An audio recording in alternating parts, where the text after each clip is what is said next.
Los juicios de Salem. El reverendo Samuel Parris se había trasladado de Boston a Salem con sus hijos Tomás, Elizabeth y Susana, además de su sobrina Abigail Williams, la cual había perdido a sus padres, asesinados por los indios. Junto a ellos vivía una esclava llamada Tituba, junto con su marido, John Indian, la cual se encargaba de cuidar a los niños.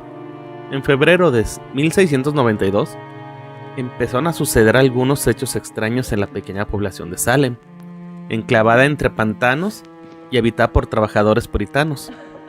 Perturbadores testimonios de blasfemia, maldiciones y escandalosas visiones de niñas desnudas, encendiendo velas en un claro del bosque, mientras invocaban a supuestos demonios y frotaban lascivamente sus cuerpos unas con las otras. Pusieron a todos los vecinos en estado de alerta. A Tituba, la esclava negra de la familia Parris, le gustaba contar historias misteriosas a las hijas del reverendo y a sus amigas, así como practicar viejos rituales vudú. A menudo, estas historias y rituales ancestrales chocaban con la moral puritana de aquellos niños y empezaron a encender la imaginación de las adolescentes Betty Parris y Abigail Williams.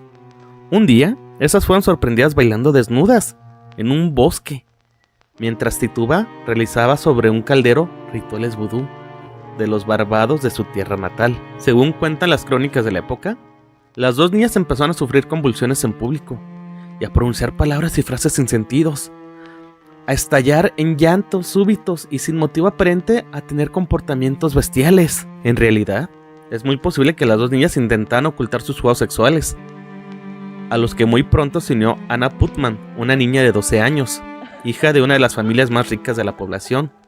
De hecho, Anne contó que una vez, estando en el bosque, cito, luché contra una bruja que quería decapitarme. No hay ningún problema físico que cause ese comportamiento. No hay duda de que se trata de la influencia indirecta del demonio. Con estas palabras diagnosticaban a William Grips, el médico de Salem, a las niñas afectadas de tan extrañas dolencias. Toda la población de Salem, incluido el reverendo Parris, creía en las brujas y que estas eran las causantes del extraño comportamiento de las jóvenes.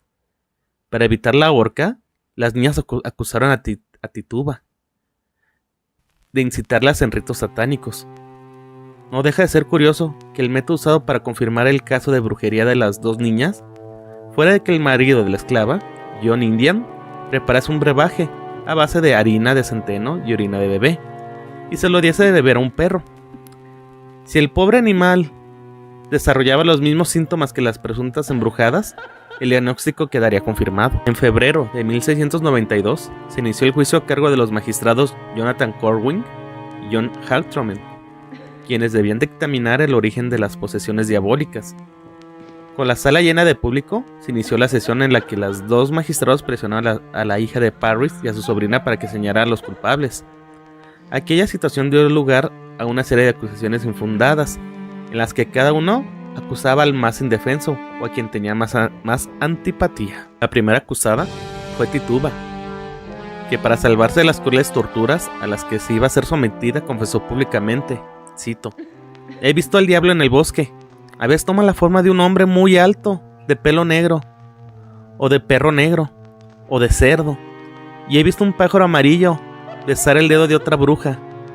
Y Betty y Abigail, Anne, Putman, Sarah Osborne, Sarah Good están al servicio de Satanás. Y he visto el hombre de otros vecinos en el libro del mal, según aclaró la misma esclava. El libro al cual aludía y en que figuraba todos los nombres de las brujas que había en Salem. Se le había entregado a un hombre misterioso. Tras declararse culpable, Tituba fue condenada a prisión y estuvo 1 año recluida. Por su parte, Sarah Osborne, una anciana, y Sarah Good, una indigente que también había sido acusada, fueron ahorcadas al no confesar su culpabilidad. Posteriormente, otra mujer, Martha Corey, siguió la misma suerte y fue acusada sin fundamento, tal vez a causa de envidias o algunas rencillas entre los aldeanos. Y su esposo, Giles Corey, murió en prisión mientras era torturado. El reverendo George Burgos fue acusado a sí mismo por la familia Putman, porque, según relató Ann Putman, cito, su espíritu aparece en mis sueños y me dice que es el líder de los adoradores de Satanás que mató a sus 2 primeras esposas y que embrujó a los soldados que combatían a los indios en las fronteras de Maine. Otra aldeana, Susan Martin, fue acusada por un vecino porque creía que había embrujado a sus bueyes. Y John Alden, otro de los habitantes de Salem, fue acusado de ser el hombre que supuestamente había entregado el libro con los nombres de las brujas a Atitude. El 2 de junio de 1692, el juez William Shelton envió la horca a Bridget Bishop, una mujer que 12 años antes había sido declarada inocente del cargo de brujería y cuyo único pecado había sido tener un carácter extrovertido y haberse casado 3 veces. La mujer, Rebecca Nurse, fue también acusada.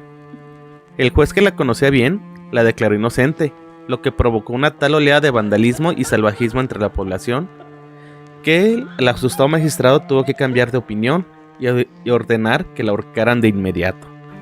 Pocos años más tarde, los tribunales comenzaron a admitir que los procesos judiciales iniciados en Salem en 1692 habían tenido bastantes irregularidades, y finalmente en 1703 el Tribunal de Massachusetts rechazó casi todas las pruebas presentadas durante los juicios.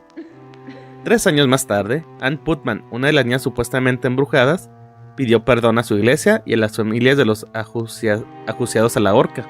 Cito: "Lo hice engañada por Satanás".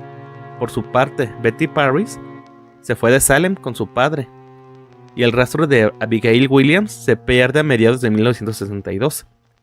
En los juicios de Salem, 19 personas fueron ejecutadas por brujería entre febrero de 1692 y mayo de 1693. Perdón, dije febrero 1692 y mayo 1693. La mayoría de las víctimas fueron mujeres. En solo 16 meses entre febrero de 1692 y mayo de 1693, hasta 200 personas, en su mayoría mujeres, fueron acusadas. También se dice que Massachusetts pidió ya perdón sobre estos actos y estos juicios basados en nada.